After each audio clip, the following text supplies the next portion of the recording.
Hello, good afternoon or good morning, wherever you are. Just while we're waiting for everyone to join, if you could just say hi in the chat and where you're joining us from. It's always interesting to find out where everyone is.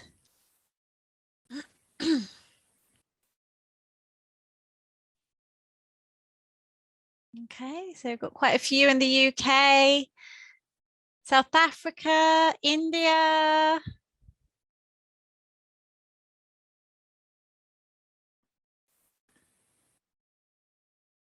Great.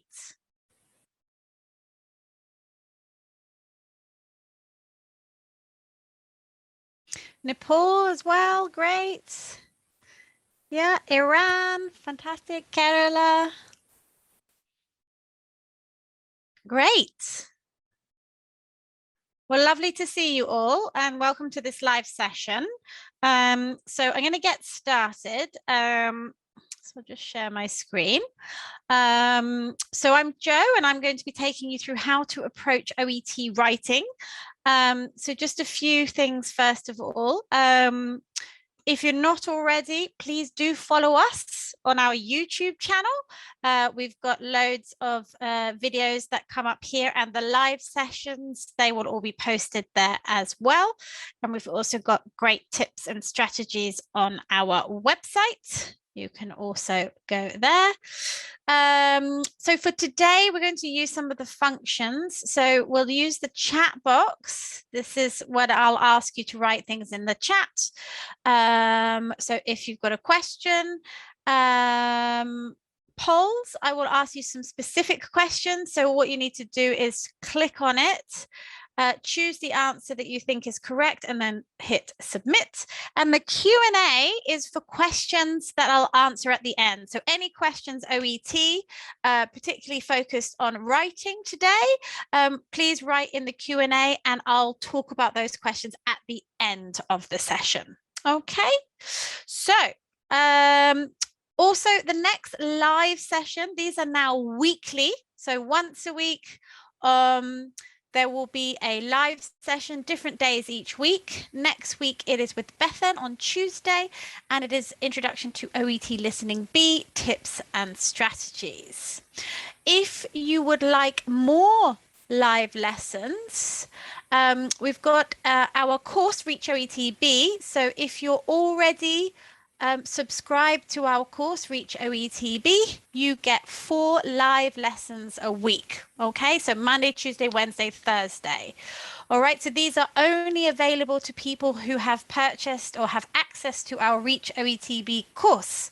Okay, there are also more than 40 OET Joe videos with tips and strategies and ideas, and you also have access to 2 full practice tests. So it's a really complete course. So if you're not currently subscribed to Reach OET B, please do, and then you'll get 4 lessons a week and not just 1. Okay, so if we take a look at what we're going to do today, a very brief overview of the writing paper for those of you who are new and a refresher for those of you who aren't. How to approach the OET writing. So this is like a step-by-step guide on what to do. We'll talk about some tips for analysing case notes and go through briefly some useful language. Okay. So first of all, before you write, you get given a set of case notes and you cannot write at the beginning. Yeah, you're given 5 minutes to read the case notes. No pencils, no pens. Then what you need to do is write a letter.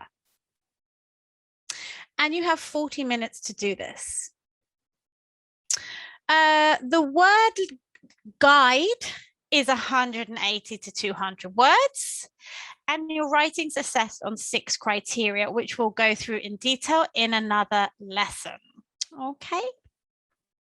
So first of all, I'm going to launch a poll and just find out what you know about the OET writing paper. So one of these sentences is true. Which one do you think is true? So please click on the poll, A, B, C, or D. Not in the chat, please, in the poll. That would be great. Okay, so please vote now.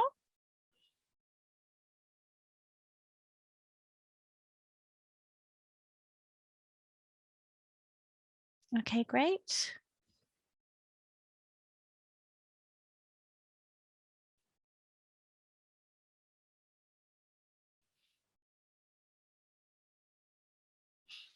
Okay, so just one couple more seconds. If you haven't voted, please vote. Okay, a mix of answers here. Let's have a little look. So the majority of you have chosen A. Have chosen option C, and I can confirm that that is the true answer. Yeah, so if you write more than 200 words, you lose marks. Not necessarily.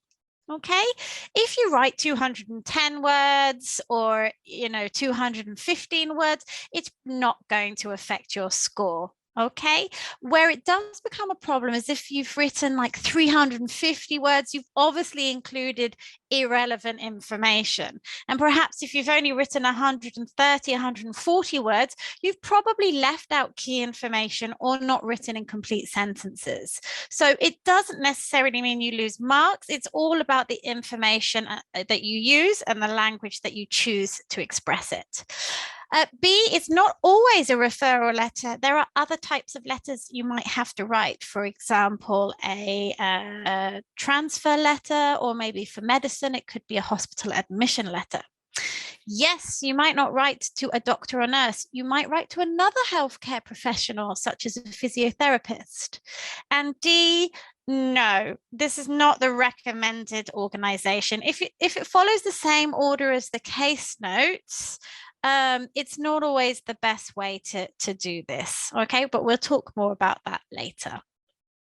So, I'm just going to go through briefly letter types for nursing. So referral letters are common. So you might write to community nurse, GP, physiotherapist, occupational therapist, or you could be asked to write a discharge letter to retirement home or perhaps the patient's GP. The other type of letter you could be asked to write is a transfer letter. So this could be from to another community nurse if they're moving towns, or maybe to a different hospital, or maybe moving schools or universities.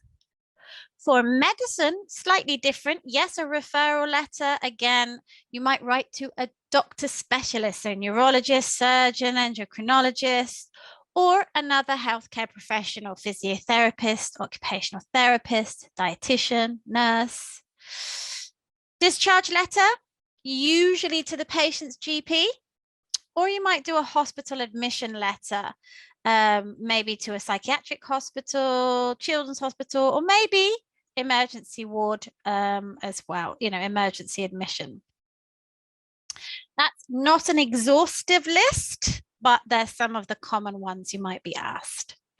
And what you need to do is provide information to the reader and request action. So in terms of information you might be providing, and this is for medicine and nursing, you could be explaining medical treatment, their current condition, interventions from other healthcare professionals, medication, perhaps upcoming appointments. And requesting, it's what you want the reader to do.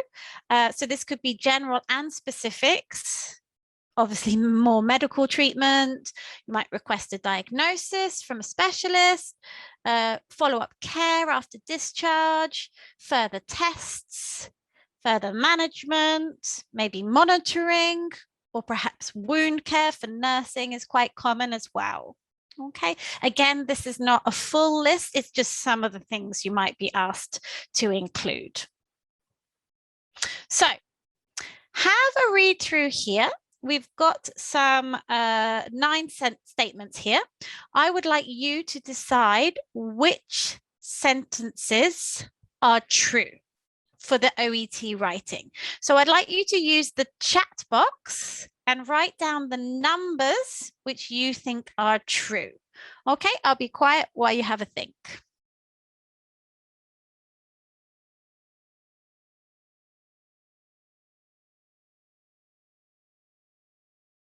Okay, so just write the numbers which are true. So you might write, 1, 4, 6, 8, for example.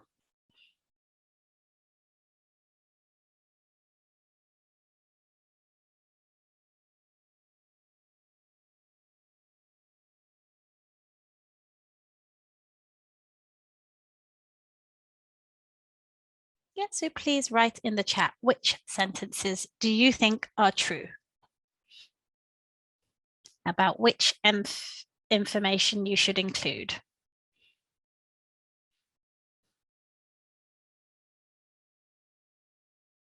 Lots of you saying 4 is true. And 1 and 7 is common.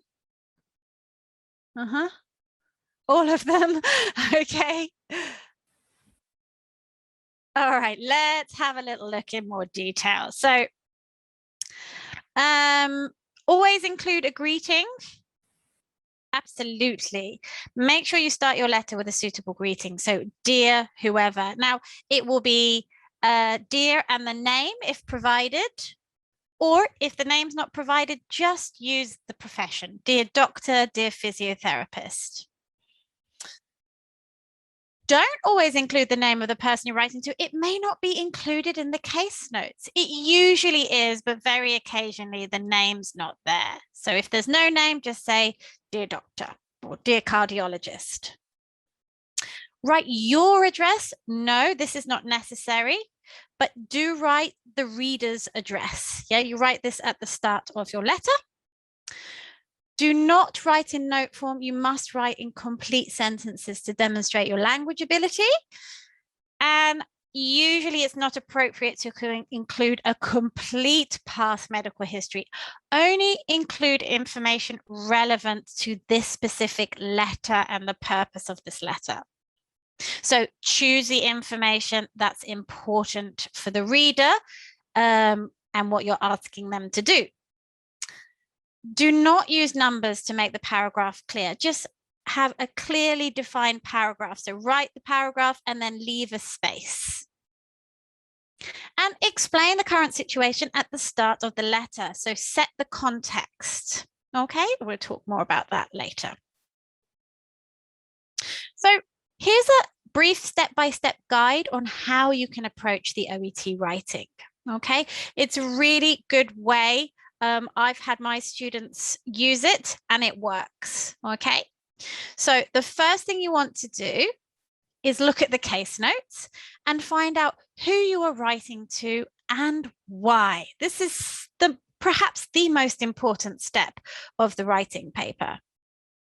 Then step 2, decide what information is relevant and what information is irrelevant. And then step 3, make a plan. Decide on a logical way to group the information together. Step 4 is write your letter and use clear language to summarize the important information, leaving a line between. And step 5, even when you finish your letter, you're not finished, you need to check your letter. Check your letter for errors and make sure you've included all the key information. Now, in terms of timing for this, you're probably going to do this in your 5 minutes reading time. Okay, so this is the 5 minutes reading time. And then, so I'll just write that here, 5 minutes reading time. Then when they say you can use your pen, don't start writing the letter straight away. What you need to do is annotate, annotate the case notes. So again, this is kind of linked. So I would say then go through the case notes again with your pencil and select information and make a paragraph plan. So I would say this is going to be about another 10 minutes. 10 minutes of planning, ticking, crossing out, things like that, so that you're absolutely sure what you're going to write, what you're going to include. Write your letter. I would say this is probably going to be about 30 minutes. Well, not 30 minutes, let's say 25 minutes. Yeah. And then always leave 5 minutes for checking at the end. Obviously, during your practice, you can try out the timing. Some people take longer for the planning stage and shorter for the writing stage. So you can adjust the timings to suit how you work best. Okay. So in terms of selecting relevant information, case notes have lots of information. They have the name and age. They have past medical history, social history, perhaps. If it's a discharge letter or a transfer letter, they might have the reason for hospitalization. Okay, for example, treatment of a medical condition or surgical treatment. They'll have the summary of the treatment in hospital. If it's not a discharge letter, it might be a referral letter. So you might be the GP and you'd have a summary of the consultations at a GP surgery, or maybe if you're a nurse working in a clinic, it wouldn't be hospitalization. It would be visits to a clinic or surgery. Details of medication and the plan for ongoing care patient needs, whether that's dressings, monitoring of medication compliance, or assessment for surgery. So, tips for analysing case notes. Look at the writing task at the bottom of the case notes first. That's going to tell you who you're writing to and why. Also, look at the most recent visit or the discharge plan, depending on what kind of letter it is. Yeah, the most recent activity.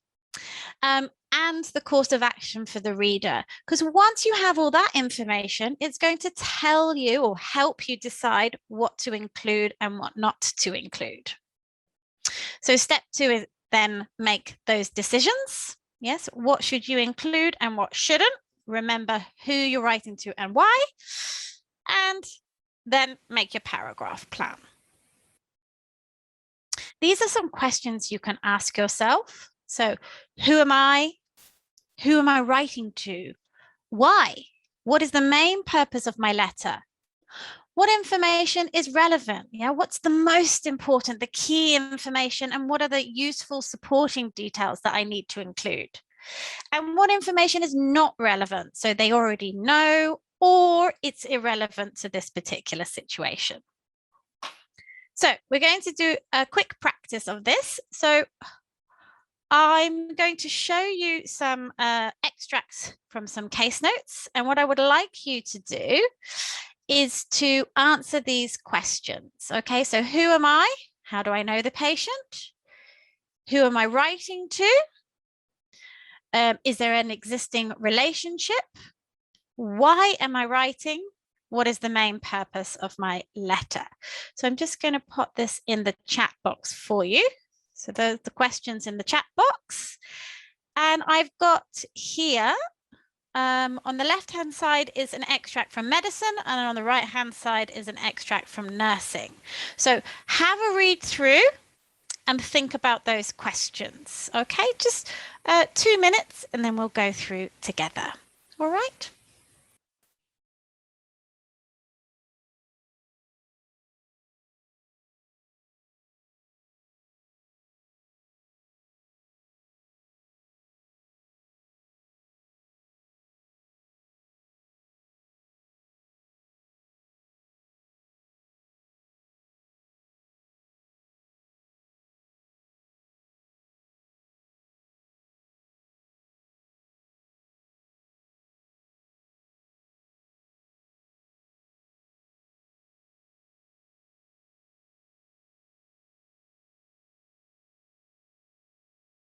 Just another quick minute. Who are you? Who are you writing to and why?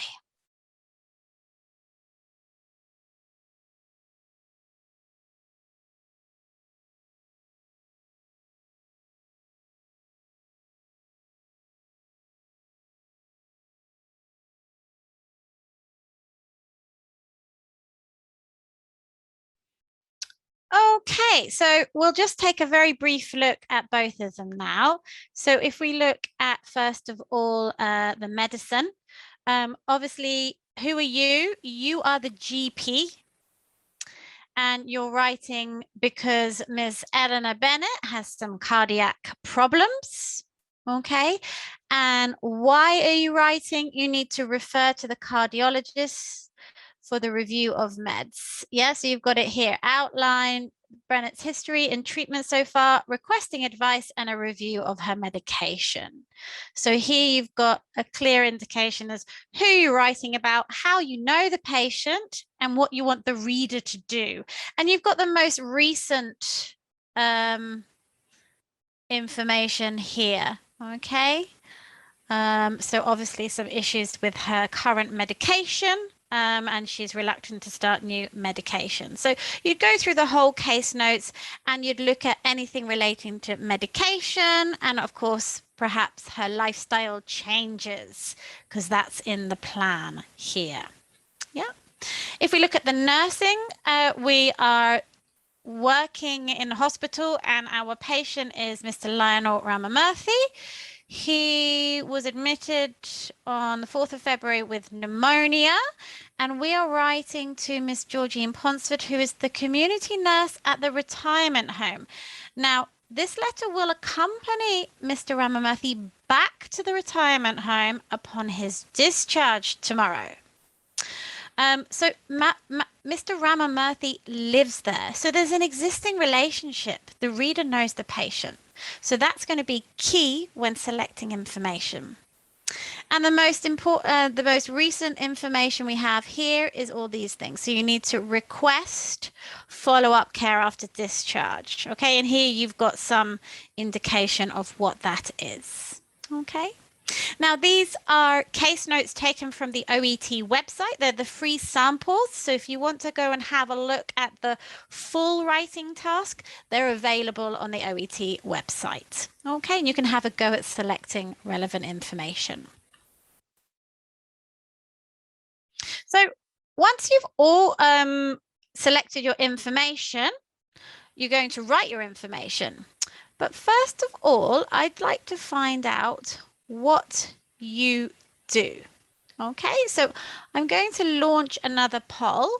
And if you are currently studying for OET and you've written some letters, what do you usually do?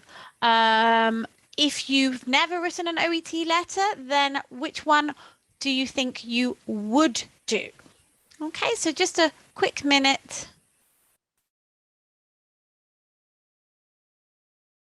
Which one best describes what you do or what you would do?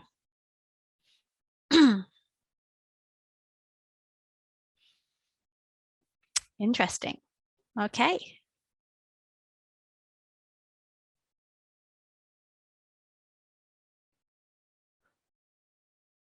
Okay, so I can see the majority of you, 85% of you, make a paragraph plan. Now, there's no correct, incorrect answer here. You don't have to make a paragraph plan, but I would say if you've not answered A, ask yourself why not, okay? Making a paragraph plan is so important so that you have a clear idea of what information is being grouped together in what paragraph, and then all you need to do is write. If you say, I never make a paragraph plan, there's no time, I would say there's no time not to write a paragraph plan. Actually, making a paragraph plan will save you time, because if you're thinking about the organization while you're writing, it's going to become confusing. Things will be organized in an illogical way, and you could lose points there. And you might end up missing out key information. And if you've written, I always organize my letters in the same way, I would have a rethink of that, because you need to approach each letter differently. Okay, how can you know that you need to organize your letter in one way when you don't know what the content is yet? So what you might include for one letter, what might be one organization, will not be appropriate for another letter. Okay. Have clear paragraphs, group it together logically, and this will depend on the information you choose to include, which is different depending on each letter. So which is why you're not always going to organize things the same way. Make sure the key information is easy to find and link ideas together. So there's no set way to organize your information. Okay, so you must decide based on the information you've chosen to include, and there's no templates. We really do discourage against using templates. Some possible ways that you might choose to organize are these. So you might do it chronologically. That might be the best way. Or maybe order of importance if it's an urgent letter. Or you might divide it into themes. So for example, the medicine case notes we just saw the extract from, because it's about medication and lifestyle choices, you might have two separate paragraphs. One paragraph all about medication and one paragraph all about lifestyle. Okay. Paragraph 1 should always include the name, the context, and the purpose. You just expand the purpose later. And don't forget about organization within each paragraph. Okay. So finally, we'll just move on very quickly to useful language. So starting the letter, here are some useful phrases you might use. So I'm writing regarding Miss Jones, who was admitted. We've got thank you for accepting Ms. Dean, who presents with, and then sort of presenting the purpose. He requires ongoing care. She requires urgent admission. Your further assessment and management would be appreciated.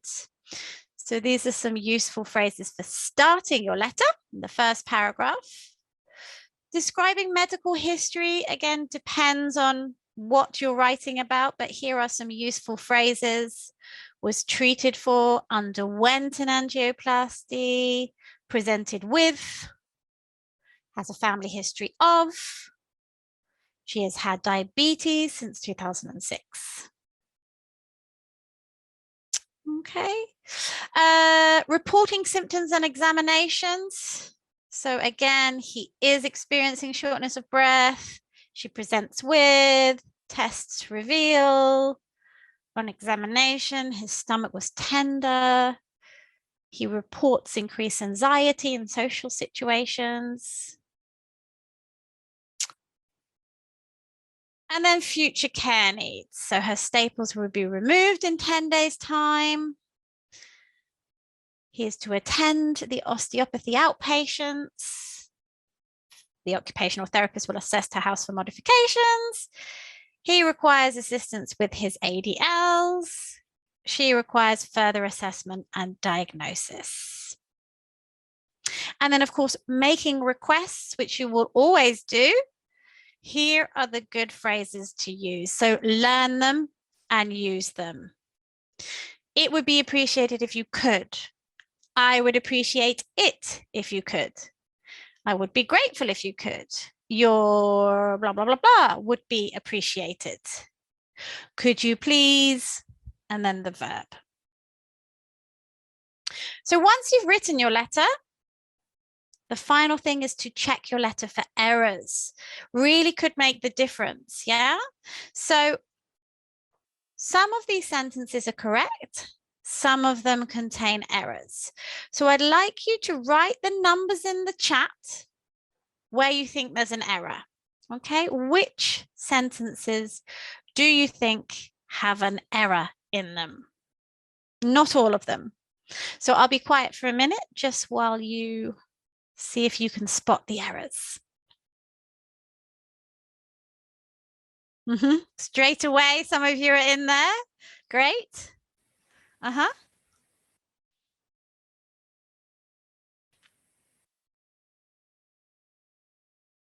Great. Yeah, some of these are errors that you just might make while writing. Yeah, you know that they're wrong, but you need that time to read through to check. Okay, so let's go through to, great. Yep. Great. Let's have a little look. So Mr. Smith, this should be was admitted to the hospital on the 5th of October. Miss Denker has made good progress and is ready to be discharged. This is correct. Ms. Jones undergone an angioplasty on the 11th of October. This is incorrect because we've got the date in here. So it's a finished action, so we need to use past simple, and the past simple of undergo is underwent. Mr. Khan was presented with severe lower back pain. A patient presents themselves, okay? So we can't use present in passive. Your assessment and management would be appreciated. This is correct. And number 6, this one's tricky to spot. Yeah, you have to read it carefully. I would appreciate, no D, and we need to add the it. So I would appreciate it if you could apply daily dressings to the wound. Okay, so just to briefly summarize what we talked about today, I'll just show you the different steps. So I think very important is step 1. Okay, so step 1, look at the case notes. Who are you writing to? Why? Step 2, select relevant information. Step 3, make a plan. Step 4, write your letter. And step 5, check your letter. Okay. Very quickly, we have time for a couple of questions. So if you have any questions, could you please put them in the Q&A box, not the chat, please? And we'll just answer a few questions. Okay, I've got one here. Can you mention the name of the hospital where you are working in the letter? I would say yes, it's probably a good idea. So you could mention it in the context of, you know, I'm writing regarding Mr. Smith, who was admitted to Newtown General Hospital for a scheduled hip replacement. Yes. I have a question about question mark and depression. So if we're writing, if the case notes have a question mark next to a symptom or a diagnosis, it means it's not confirmed. So it would be might have depression or is showing signs of depression. This is a very good question. How do I know how many words I have in OET paper-based if I don't have time to count? The simple response here would be practice. Yes. In your preparation time, you can count. Yes. And work out how many paragraphs does 200 words more or less look like in your handwriting? Yeah, I would say that will save you an awful lot of time. And if you'll know that it's about 4 paragraphs, sort of 4 or 5 lines long. So work out what it looks like roughly in your handwriting. Yeah. If the letter has so many dates, how do I organize?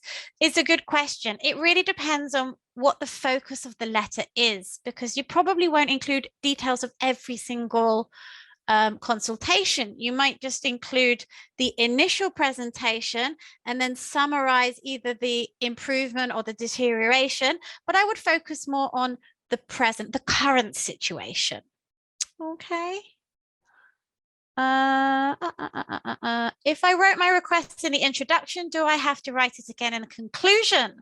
Also a very good question. I wouldn't call it a conclusion. Letters don't have conclusion, but yes, absolutely repeat your requests. So at the beginning, state the main purpose. Your assessment and management would be appreciated. And then at the end, I would repeat it again. Yeah, it would be appreciated if you could further assess Mr. Smith and manage his condition. Yeah. Okay. All right. I'm afraid we're out of time. The recordings will be available on YouTube because this is live and open to everyone. So please do subscribe to our YouTube channel and you'll be able to see them. The next live lesson, is next Thursday. Sorry, next that right? Oh, that's wrong. Sorry. The next live lesson is next Tuesday with Bethan. It's Introduction to Listening B. So please do register for that. If you have access to our Reach OETB course, we will see you tomorrow. Please follow us on social media. Okay, I think we've just put the webinar for next week in the chat box, so please remember to register for that. Okay, please go to our website. We have the Reach OETB medicine and nursing courses, and this gives you access to the 4 lessons a week. Okay. Okay, and if you just type specialist language courses in YouTube, you'll find our page. Okay, we also do a writing correction service and have some online practice papers that you can buy as well. Okay, any questions, go to our website, specialistlanguagecourses.com. And we'll see you tomorrow if you're part of the Reach OETB program. If not, we'll see you next week. Take care, everybody. Happy studying. Bye-bye.